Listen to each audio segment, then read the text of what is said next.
Hello guys, my name is Sarpe and welcome back to another case study with me. If you can't tell this thing by looking at my eyes, I have not slept at all. पर ये अब कोई नई बात नहीं रह गई है. मैंने बहुत सारी वीडियो में बोला है चीज़ की मैं सोता नहीं हूँ.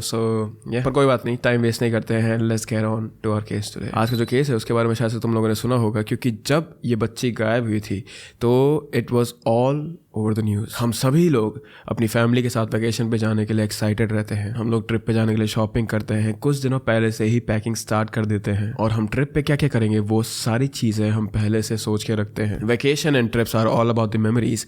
और ऐसा ही सेम एक फैमिली के लिए था पुर्तगाल में. उनकी ट्रिप भी किसी नॉर्मल फैमिली की ट्रिप की तरह ही चल रही थी, पर फिर अचानक से उनकी लाइफ में कुछ ऐसा हुआ जिसे वो कभी नहीं भूल पाएंगे. But this was like unforgettable memories. This was terrifying for them. So let's learn a little more about today's case revolving around Madeleine McCann.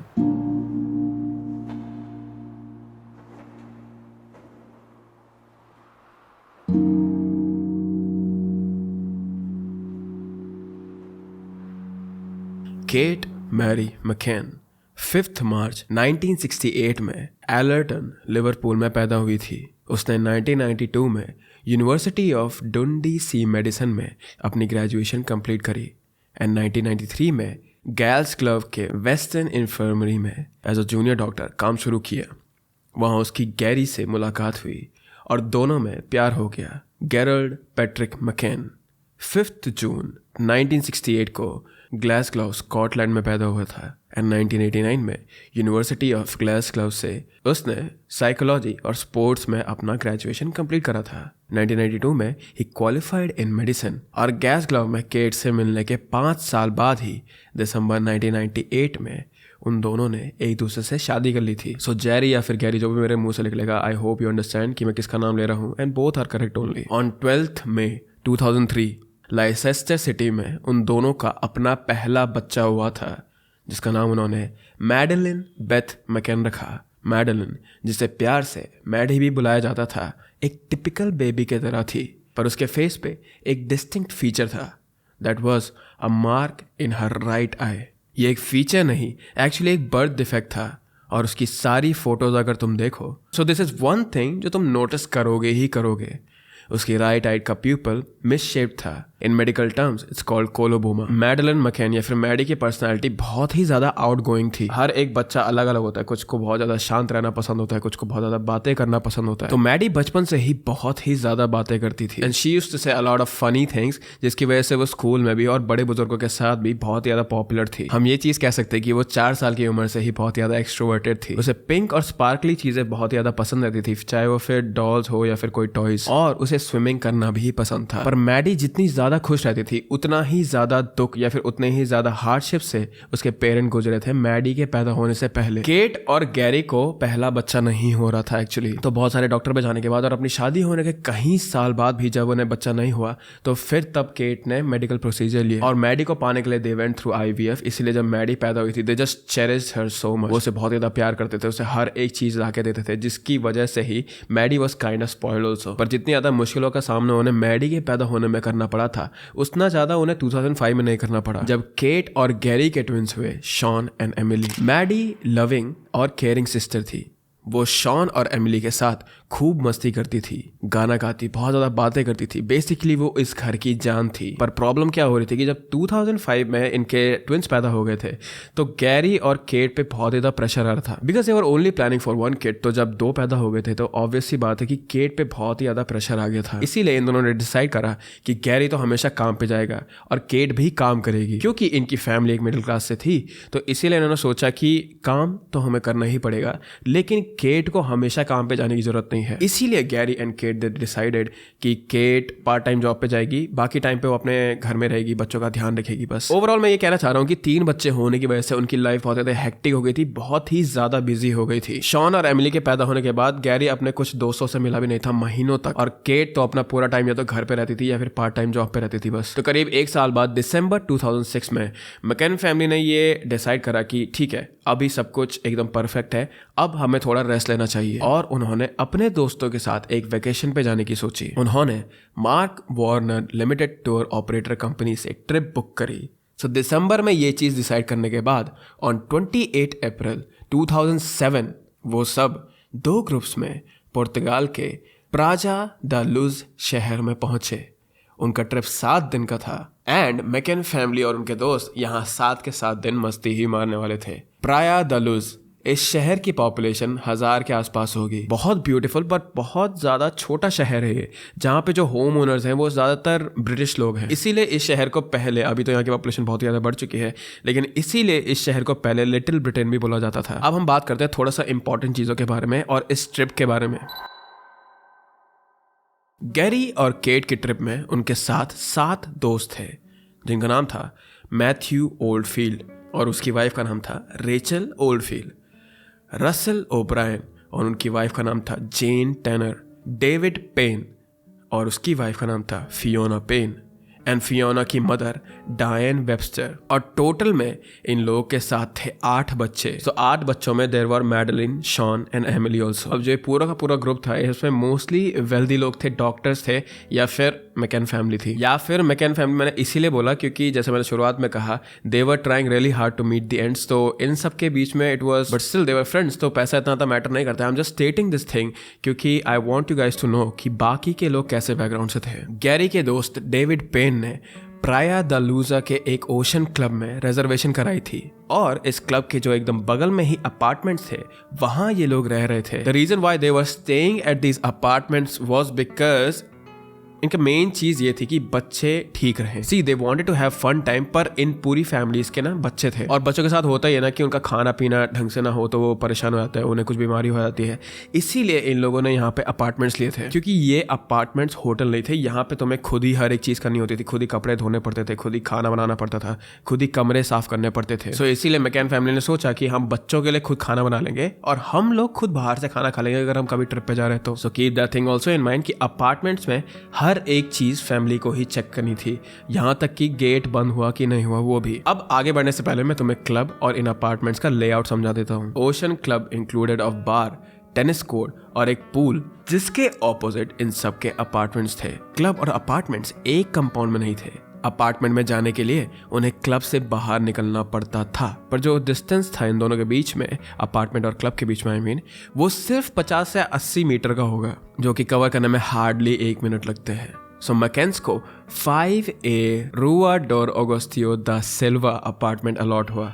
I have probably butchered that name and कोई compilation बना सकता है मेरे इस channel पे, but okay. और उनके friends को बगल वाले अपार्टमेंट मिले थे। अब तुम लोग ये चीज़ सोच रहे होंगे कि अगर ये लोग क्लब में है, अगर ये लोग स्विमिंग पूल में जा रहे हैं, अगर ये लोग दारू वारू भी पी रहे हैं, तो बच्चों का क्या होगा उस टाइम पे। See that was the thing about this club. इस क्लब की सबसे अच्छी बात ये थी कि जितनी भी फैमिलीज थी जिनके बच्चे थे उन लोगों के लिए वहां पर एक किड्स क्लब था, जहां पे तुम अपने बच्चों को छोड़ सकते थे अगर तुम लोग कहीं बाहर जा रहे हो तो, और वहां पे एक बंदा रहता था जो सारे बच्चों को देखता था और बच्चे आपस में खेल सकते थे। तो ट्रिप में इनका सेट रूटीन था। सुबह ब्रेकफास्ट करने के बाद 9 से 9:30 बजे तक ये सभी बच्चों को किड्स क्लब में ले जाते। किड्स क्लब में बच्चों के लिए अलग अलग एक्टिविटीज होती थी जिनसे उनका टाइम पास हो जाता था। फिर 9:30 से 12:30 के बीच में ये लोग जॉगिंग करते, टेनिस खेलते या फिर बुक्स पढ़ते, जो भी उनका मन करता। टेनिस मैंने इसलिए बोला क्योंकि गैरी को टेनिस का बहुत ज्यादा शौक था और इस पूरी ट्रिप में वो ऑलमोस्ट हर एक टाइम टेनिस ही खेल रहा था। फिर अपनी एक्टिविटीज करने के बाद 12:30 बजे बच्चों को गैरी या फिर केट, सो इन दोनों में से कोई एक, बच्चों को लेने जाते हैं। और बच्चों से मेरा मतलब है कि इनके फ्रेंड्स के बच्चों को भी, क्योंकि वो भी उसी किड्स क्लब में थे। और फिर उसके बाद ये लोग या तो अपने रूम में या फिर अपने फ्रेंड्स के रूम में लंच करते हैं। 1:30 बजे से 2 बजे तक गैरी, केट और तीनों बच्चे ओशन क्लब के स्विमिंग पूल के पास टाइम स्पेंड करते थे और उसके बाद फिर से ये लोग बच्चों को किड्स क्लब में छोड़ने जाते टिल 5:30 या फिर 6 PM। फिर 6 बजे सभी लोग जब एक साथ मिलते तो ये लोग डिनर करते, अपनी कुछ और एक्टिविटीज करते और फिर 8 बजे तक सभी पेरेंट्स अपने बच्चों को अपने अपने अपार्टमेंट में सुला देते थे, जिसके बाद सारे पेरेंट्स ओशन क्लब के रेस्टोरेंट में डिनर के लिए या फिर ड्रिंक के लिए मिलते थे। जब सारे एडल्ट्स ड्रिंक कर रहे होते थे या फिर कुछ भी काम कर रहे होते थे तो हर 20 या 30 मिनट में वो अपने बच्चों को चेक करने जाते थे कभी कोई एक ही आदमी सारे बच्चों को चेक करके आता है या फिर कभी कभी वो लोग अपने अपने रिस्पेक्टिव बच्चों को चेक करने जाते थे। सो दैट मेंट कि ये लोग क्लब से बाहर निकल के अपने अपार्टमेंट में जाके बच्चों को देख के आते और फिर वापस क्लब में जाते और फिर 11 से 11:30 बजे तक ये सभी लोग अपने अपने अपार्टमेंट पे वापस जाकर सो जाते थे और दूसरे दिन से वापस यही रूटीन रिपीट होता था। तो फिर 3 मई 2007 को भी मैकेन फैमिली सेम रूटीन फॉलो कर रही थी। शाम को 7:30 बजे तक अपने बच्चों को सुलाने के बाद केट और गैरी ने अपने रूम में थोड़ा आराम करा, जिसके बाद केट टुक अ बाथ और उसे अपना मेकअप करा। फिर 8:30 बजे तक जब गैरी रेडी हुआ तो ये दोनों क्लब में चले गए और क्लब में जाने से पहले केट ने ये चीज देखी थी कि तीनों बच्चे सो गए हैं। अच्छा ठीक है, अब हम चल लेते हैं। फिर 8:30 बजे ये लोग रेस्टोरेंट में पहुंचे, इन्होंने अपने दोस्तों के साथ डिनर करा और वो ही हमेशा की तरह हर 20 से 30 मिनट के बीच में कोई एक आदमी जाके बच्चों को देखता था। यहाँ तक आई हो तुम्हें इजीली समझ आ गया होगा हर एक चीज, लेकिन केस में आगे बढ़ने से पहले मुझे तुम्हें केट और गैरी के अपार्टमेंट के बारे में समझाना पड़ेगा और लेआउट समझने से शायद से तुम्हें इजीली ये चीज समझ आ जाएगी कि ये चीज हुआ क्या था वहां पे। मैकेन का अपार्टमेंट ग्राउंड फ्लोर पे था और उनके फ्रेंड्स के कंपैरिजन में उनका अपार्टमेंट ज्यादा नोटिसेबल था क्योंकि वो रास्ते के कॉर्नर पे ही थे। अब जैसा मैंने पहले कहा कि ये अपार्टमेंट से होटल नहीं थे, तो यहाँ पे कोई सिक्योरिटी चेक भी नहीं थी। फोटोज देख के तुम्हें लगे क्या होगा कि ये कोई गेटेड कम्युनिटी भी नहीं थी। इनके अपार्टमेंट में एक बाउंड्री तो थी, लेकिन वो भी ज्यादा हाइट की नहीं थी। और क्योंकि मैकेन का अपार्टमेंट एकदम रोड के कॉर्नर पे ही था, तो रोड से जो लोग भी आते जाते रहते होंगे उन्हें अपार्टमेंट के अंदर अगर खिड़की खुली या फिर दरवाजा खुला है तो उन्हें ईजिली दिख जाता होगा। इनके अपार्टमेंट में 2 बेडरूम थे। एक बेडरूम में केट और गैरी सोते थे और दूसरे वाले में तीनों बच्चे सोते थे। बच्चों के बेडरूम में 2 बेड थे, जिनमें से एक में मैडी सोती थी और दूसरे जो कंपार्टमेंट वाले बेड होते हैं उनमें दोनों ट्विंस होते थे। अब इस अपार्टमेंट में एंटर करने के 2 तरीके थे। एक था मेन डोर और दूसरा था बैल्कनी के थ्रू, जो कि लिविंग रूम से एक्सेस होता था।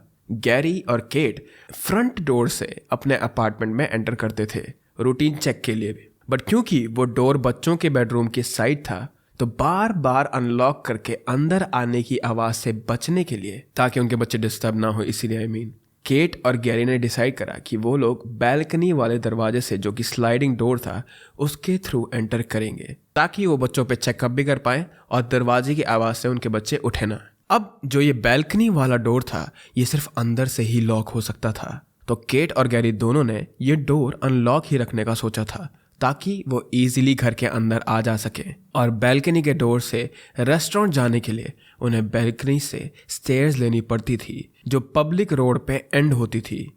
एंड वहां से राइट साइड में 1 मिनट की वॉक पे ओशन क्लब की एंट्रेंस थी। अब उस दिन क्या हुआ कि जब केट घर से बाहर निकल रही थी तो उसने अपने बच्चों के कमरों में एक लाइट ऑन करके रखी थी। मैडी को तो नहीं, पर उसके ट्विंस को डर लगता था बिना लाइट के, तो उसने सोचा कि थोड़ी सी लाइट ऑन करके रखती हूँ और मुझे दूर से दिख भी जाएगा कि लाइट ऑन है। अब सारे के सारे पेरेंट्स 9 बजे रेस्टोरेंट में थे। वो लोग डिनर कर रहे थे, ड्रिंक्स कर रहे थे, जो भी कर रहे थे। पर 9 बजे से 9:15 के बीच में गैरी ने ये डिसाइड करा कि वो बच्चों पे चेकअप करने जाएगा, क्योंकि इससे पहले उसका दोस्त गया था बच्चों पे चेक करने के लिए। एंड दिस इज इंपॉर्टेंट क्योंकि जब उसका दोस्त गया था बच्चों पे चेक करने के लिए तो मैकेन के तीनों बच्चे उस कमरे में सो रहे थे। अब 9:05 या फिर 10 मिनट पे जब गैरी गया बच्चों पे चेक करने के लिए तो दोबारा से वो बैल्कनी वाले डोर से गया। तो उसने घर में एंटर करते ही 2 चीजें नोटिस करी। सबसे पहले तो ये थी कि डोर पहले से बहुत ज्यादा खुला था, जो कि नॉर्मली उसका दोस्त इतना खुला नहीं छोड़ता था because he was a dad himself, तो उसे भी डर लगता था। और ये डोर थोड़ा सा खुला नहीं था, ये door almost half way through खुला था। और दूसरी चीज जो गैरी ने नोटिस करी वो ये थी कि बच्चों के कमरे में अब सिर्फ डिम लाइट ओपन नहीं थी बल्कि सारी लाइटें ओपन थी। पर गैरी ने ये सोचा कि शायद से मैडी उठ गई होगी, इसलिए उसने या तो लाइट ऑन कर दी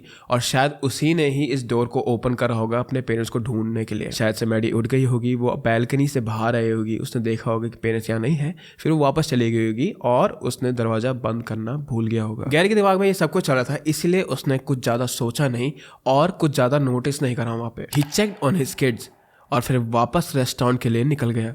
रेस्टोरेंट वापस आते समय गैरी के सामने से जेरेमी विल्किंस गया।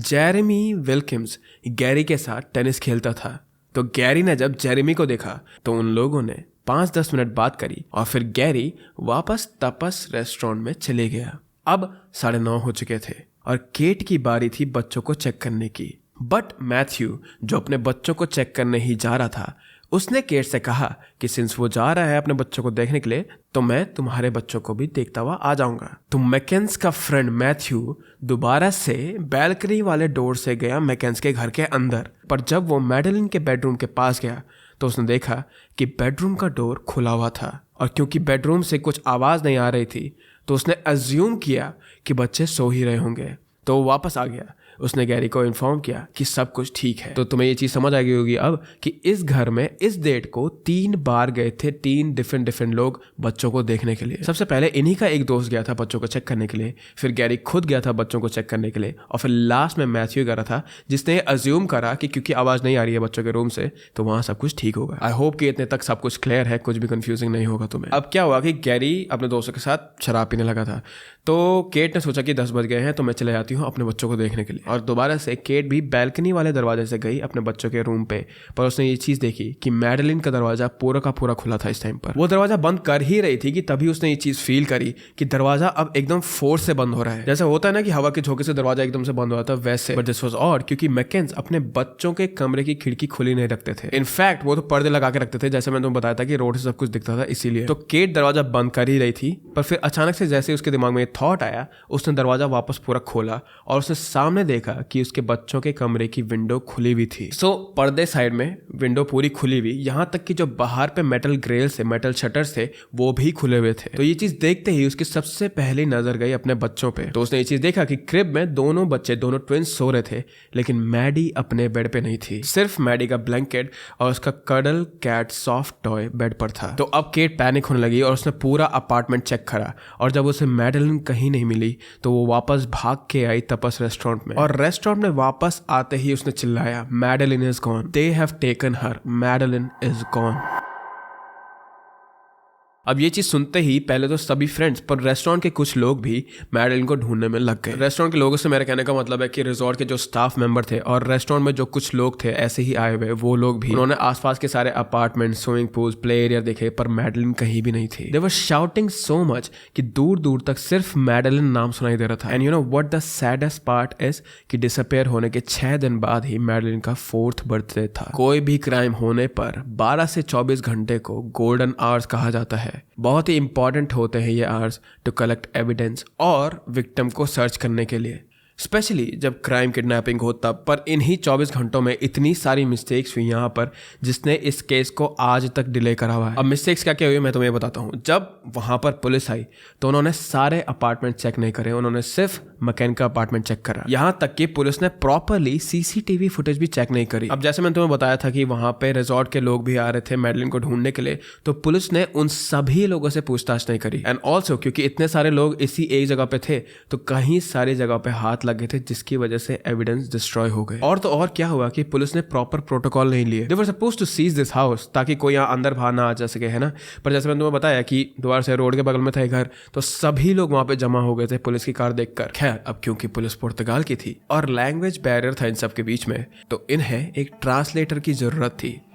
तभी एक इंसान हेल्प करने के लिए आगे आया, रॉबर्ट म्यूराट, जो कि 34 साल का एक प्रॉपर्टी कंसल्टेंट था। वो ब्रिटिश पोर्तुगीज था और इंग्लैंड के नॉर्थ फोक कंट्री में बड़ा हुआ था, पर फिलहाल वो अपनी मॉम जेनी म्यूराट के साथ रहता था। उसकी मैडेलिन की उम्र की एक लड़की थी और वो मैकेन्स के दर्द से रिलेट कर पा रहा था, इसीलिए उसने मैकेन्स का ट्रांसलेटर बनने के लिए ऑफर किया। He was doing a pretty decent job और उसकी वजह से ही पुलिस विटनेसेस के स्टेटमेंट्स को नोटिस कर पा रहे थे और क्रूशियल इंफॉर्मेशन कलेक्ट कर पा रहे थे, which of course they did not pay attention to पहले। लेकिन रॉबर्ट कुछ ज्यादा ही इंटरेस्टेड था इस केस में। वो रिपोर्टर से बहुत सवाल पूछता था केस के बारे में और वो पुलिस फाइल्स तक में झांक देता था, जिसकी वजह से एक रिपोर्टर को उस पर शक था और उसके कहने पर पुलिस ने रॉबर्ट के बारे में इंफॉर्मेशन गैदर करना स्टार्ट किया। इस केस का सबसे पहला सस्पेक्ट वही था, मैकेन्स का ट्रांसलेटर रॉबर्ट म्यूराट। लेकिन पुलिस ने जब उसका घर और उसके सामान की तलाशी ली तो कुछ भी ऐसा क्लू नहीं मिला उन्हें जो कि मैडेलिन के केस से लिंक हो सके। So that's why he was no longer considered a suspect. So Madeline went missing. उसके वेयर अबाउट का कुछ पता नहीं था, कौन उसे लेके गया इसका भी कोई पता नहीं था, और तो और पुलिस के पास कोई प्रॉपर सस्पेक्ट भी नहीं था कि वो किसे फॉलो कर सके। ये केस आज भी अनसॉल्व्ड है, तो इस केस के लिए सिर्फ थ्योरीज ही है और इनमें से जो पहली थ्योरी है वो बहुत ही ज्यादा फेमस है। वैसे तो इस वीडियो में मैं 3 थ्योरीज एक्सप्लोर करूंगा, लेकिन पहली थ्योरी ये है। फर्स्ट थ्योरी के अकॉर्डिंग मैडेलिन रात को जब सो गई थी तो वो अपने पेरेंट्स को ढूंढने के लिए घर से बाहर निकली होगी। ढूंढते ढूंढते वो आसपास कहीं खो गई होगी या फिर कंस्ट्रक्शन साइट पे खड़े होकर वो गिर गई होगी। पर यह थ्योरी इतनी ज़्यादा बिलीवेबल नहीं है क्योंकि बैल्कनी का डोर, कर्टन्स और स्टेयर के ऊपर का सेफ्टी गेट और नीचे के गेट दोनों ही बंद थे, जो कि एक 3 से 4 साल की बच्चे के लिए जिसकी हाइट बहुत ज़्यादा छोटी है वो ओपन कर पाना बहुत ही ज़्यादा मुश्किल होगा। दूसरी थ्योरी के अकॉर्डिंग क्योंकि ये सारी की सारी घटना हुई थी जनवरी और मई 2007 के बीच में, तो उस समय पेरिया द लूज में चोरियां 4 टाइम्स इंक्रीज हो गई थी और मैडी के डिसअपेरेंस के जस्ट 17 डेज पहले 2 चोरियां हुई थी मैकेन्स के ब्लॉक में ही। और जो यहाँ चोरियां हुई थी उन चोरों ने भी विंडोज के थ्रू ही घर में एंटर करा था। And if you remember this thing, तो केट ने भी कहा था कि जब वो बच्चों के रूम में गई थी तो उसने खिड़की खुली हुई देखी थी। कुछ विटनेसेस ने कहा था कि उन्होंने मैकेन के अपार्टमेंट के बाहर पे एक 30 साल का आदमी देखा जो उनके अपार्टमेंट की तरफ देख रहा था और बार बार क्रीपीली इधर उधर जा रहा था। लोग ये मानते हैं कि ये हो सकता है कि मैडेलिन का किडनैप भी ऐसे ही हुआ होगा। जिस इंसान को लोगों ने मैकेन्स के अपार्टमेंट के बाहर पे देखा था, शायद से वो इनके रूटीन पे नजर रख रहा था और मौका पाते ही उसने मैडेलिन को किडनैप कर लिया। जेम्स टर्नर जो कि मैकेन्स के ग्रुप में ही था, उसने 9:15 के आसपास एक आदमी को रोड के एंड पर छोटी बच्ची के साथ देखा था। ये बच्ची उसके गोद में थी और वो उसे कहीं ले जा रहा था, पर पुलिस ने इस अननोन आदमी को आइडेंटिफाई कर लिया था और ये एक ब्रिटिश टूरिस्ट था जो अपनी बेटी को घर लेके जा रहा था।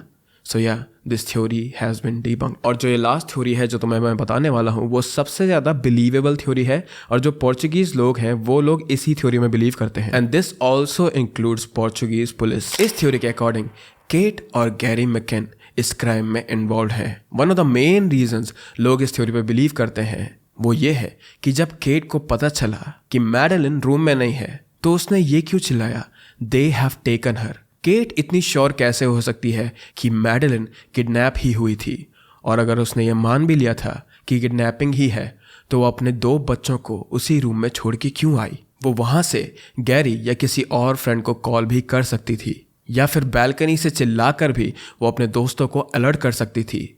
जिस किस क्लब में वो मैडेलिन को रखते थे वो क्लब रात के 11:30 बजे तक ओपन रहता था, तो उन्होंने बच्चों को वहां क्यों नहीं रखा। हाँ, इस चीज में थोड़ा एक्स्ट्रा चार्जेस लगते, but they had money, they were doctors, और वो लोग यहाँ 7 दिन के टूर के लिए आए थे, 7 दिन की ट्रिप के लिए आए थे, तो ऐसा तो नहीं था कि उनके पास पैसे नहीं थे। थ्योरी के अकॉर्डिंग एलिजिडली मैकेन्स अपने बच्चों को सीडेट करते थे ताकि वो लोग रात को उठ के रोए ना। सीडेट करते वक्त शायद ओवरडोज हो गया होगा, मैडेलिन की एक्सीडेंटल डेथ हो गई होगी।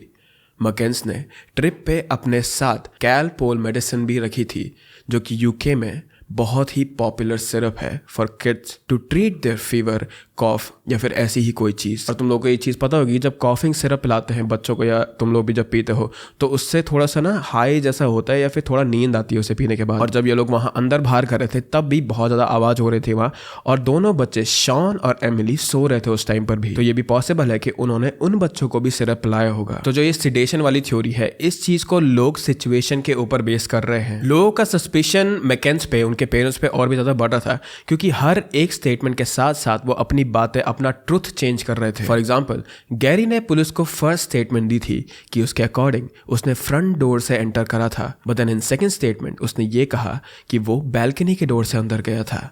स्निफर डॉग्स जब सर्च कर रहे थे तो बार बार पुलिस को घर में ही अलर्ट कर रहे थे, स्पेसिफिकली लिविंग रूम के सोफे के पीछे, केट और गैरी के कबर्ड के पास, केट के कपड़ों पर और उनकी कार की डिग्गी में भी, जो कि उन्होंने मैडेलिन के डिसअपेरेंस के 3 हफ्ते बाद रेंट पे ली थी। एक और चीज़ जो अजीब सी हुई थी वो ये थी कि मैडेलिन के गायब होने के सीधा बाद मैकेन्स ने एक चैरिटी टाइप की खोल दी थी जिसमें वो लोग डोनेशन ले रहे थे। तो लोगों को ये चीज़ भी अजीब लगी कि तुम्हारी बेटी के सीधा गायब होने के बाद तुम फाइनेंशियल एड ले रहे हो, even though you are doctors and you are well off. शायद ये हो सकता है कि मैडेलिन के सर्च में या फिर पेपर वर्क्स में या फिर लॉयर्स की वजह से उन पर पैसे का दबाव आ रहा हो, but still it does seem odd. लोग ये चीज़ भी नोटिस कर रहे थे कि मैकेन्स इंटरव्यू में बहुत ज़्यादा ऑड बिहेव कर रहे थे, वो ज़्यादा इमोशन नहीं दिखा रहे थे, वो ज़्यादा रो नहीं रहे थे। बट इस चीज़ में मैं ये कहना चाहूँगा कि different people they deal differently to sorrow, ठीक है, they grieve differently, they show emotions differently, so इस चीज़ पे proper कुछ टिप्पणी दे पाना मुश्किल है। I am not defending them और स्पीकिंग अगेंस्ट देम, मैं बस ये चीज़ बता रहा हूँ कि जो नॉर्मल ह्यूमन बिहेवियर होता है वो हर एक आदमी के लिए अलग अलग होता है। पुर्तगाल पुलिस ने तो ये मान लिया था कि मैकेन्स ही मैडी के डिसअपेरेंस के पीछे थे, and Maddie was not abducted but allegedly killed accidentally by them only. उनके अकॉर्डिंग मैडी की एक्सीडेंटल डेथ हुई थी एंड मैकेन्स ने उसकी बॉडी हाइड करी। वो रूटीन चेक सिर्फ एक कवर अप था एंड मैकेन्स के फ्रेंड्स भी इन सब बात में शामिल थे। लेकिन ऑन 21 जुलाई 2008 मैकेन्स को सस्पेक्ट लिस्ट से निकाल दिया गया बिकॉज उनके अगेंस्ट कोई भी कॉन्क्रीट एविडेंस नहीं थे। सो बहुत सारे सालों तक, इनफैक्ट आज भी बहुत सारे लोग इस ही थ्योरी पे बिलीव करते हैं कि पेरेंट्स ने ही कुछ करा था अपनी बेटी को। फास्ट फॉरवर्ड टू 2020, पुलिस ने एक नया सस्पेक्ट डिक्लेयर करा, Christian Brueckner, who was also known as Christian B. Christian का जन्म जर्मनी में हुआ था and he was actually adopted. Currently he is 46 years old and allegedly 15 साल की उम्र में उसने अपना पहला क्राइम कमिट करा था, जो कि था चोरी का। और 1994 में उसे जेल हुई थी for performing sexual acts in front of a child. जब वो 18 साल का था तो वो पुर्तगाल में मूव हुआ था एंड फ्रॉम 1995 टू 2007 वो पुर्तगाल में ही रह रहा था। क्रिश्चियन एक एक्स सेक्स ऑफेंडर था और वो ड्रग ट्रैफिकिंग भी करता था। वो बच्चों को भी अपने क्राइम का शिकार बनाता, चोरियां करता और उसने ओशन क्लब रिजॉर्ट में भी कहीं चोरियां करी थी। यही नहीं, उसने कई सारे बलात्कार भी करे और इन सब की उसने वीडियो भी बनाई थी। 2017 में क्रिश्चियन अपने दोस्त के साथ पुर्तगाल में एक बार में बैठा था जब उसने मैडलिन की न्यूज़ देखी और तब उसने अपने दोस्त से कहा कि मुझे सब कुछ पता है मैडलिन के साथ क्या हुआ। उसके दोस्त ने इस चीज़ को बिल्कुल भी लाइटली नहीं लिया और उसने सीधा पुलिस को कॉन्टैक्ट करा, जहाँ से इसके बारे में इन्वेस्टिगेशन शुरू हुई। बिटवीन 1996 टू 2006 क्रिश्चियन अपनी एक्स गर्लफ्रेंड के साथ एक अपार्टमेंट में रहता था, जो कि मैडलिन के घर से, मैडलिन के अपार्टमेंट से बस 15 मिनट की वॉकिंग डिस्टेंस पे था। 2007 में जिस साल मैडलिन डिसअपेयर हुई थी, वो अपनी येलो वाइट कैंपर वैन में रहता था, जो कि डिसअपेयरेंस के टाइम पर रिजॉर्ट के आसपास लोगों ने देखी थी।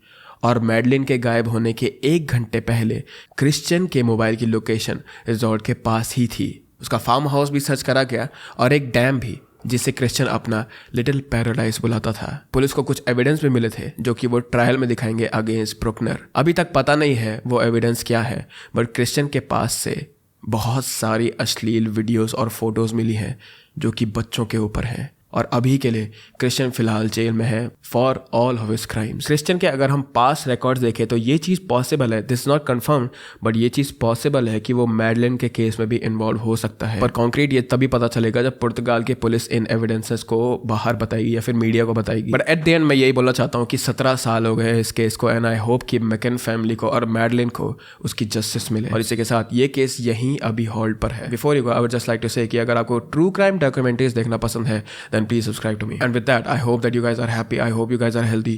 Please keep your loved ones very close to you guys, and I will see you very, very soon. Bye bye.